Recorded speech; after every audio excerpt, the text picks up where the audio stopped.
अध्यक्ष महाराज मुंबई दूरदर्शनच्या दुसऱ्या वाहिनीचे उद्घाटन करताना मला अतिशय आनंद होत आहे। आपल्या देशात दूरदर्शनची आवश्यकता आहे काय, हा प्रश्न बऱ्याच दिवसापासून चर्चेला जात आहे। देशामध्ये दारिद्र्य आहे, देश आर्थिकदृष्ट्या मागासलेला आहे।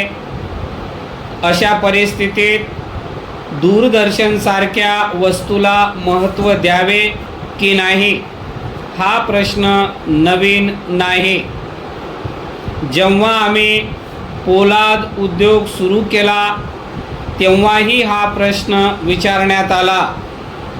विज्ञान प्रगतीचा प्रयत्न झाला, स्वावलंबनाच्या दृष्टीने प्रयत्न केले जातात, तेव्हा प्रत्येक वेळी हा प्रश्न विचारला जातो।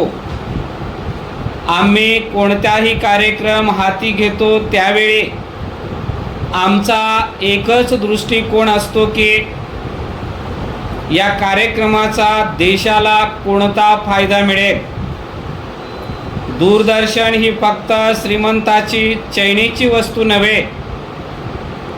ज्या गोष्टी आज फक्त थोड्या लोकांपर्यंत पोहोचतात, शहरी लोकांपर्यंत पोहोचतात, त्या साऱ्या देशात पोहोचल्या पाहिजेत।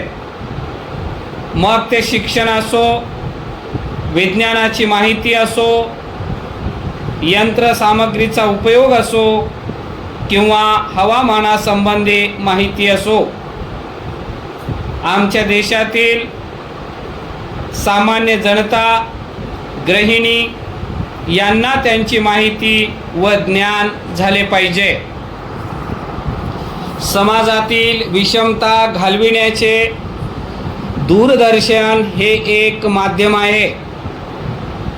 याचा अर्थ असा नव्हे की दूरदर्शनमुळे समाजातील विषमता एकदम नाहीशी होईल। आज बाजारात मिळणाऱ्या दूरदर्शन संचाची किंमत फार आहे, म्हणून जास्तीत जास्त सार्वजनिक संच उभारण्यात यावेत। त्यांचा साऱ्या गावातील लहान मुले, युवा पिढी, महिला व इतर लोकांना लाभ होऊ शकेल। जे लोक दूरदर्शन चालवतात त्यांची ही जबाबदारी आहे की त्यांनी कार्यक्रम अधिक चांगले करण्याच्या दृष्टीने व त्याचा प्रसार होण्याच्या दृष्टीने प्रयत्नशील असावे। त्याचा लाभ जास्तीत जास्त लोकांना व्हावा। त्याचप्रमाणे जे कार्यक्रम बघतात त्यांची ही एक जबाबदारी आहे की त्यांनी या कार्यक्रमाचा जास्तीत जास्त लाभ घ्यावा। त्यांना कार्यक्रमात जी कमतरता भासत असेल त्याकडे लक्ष द्यावे।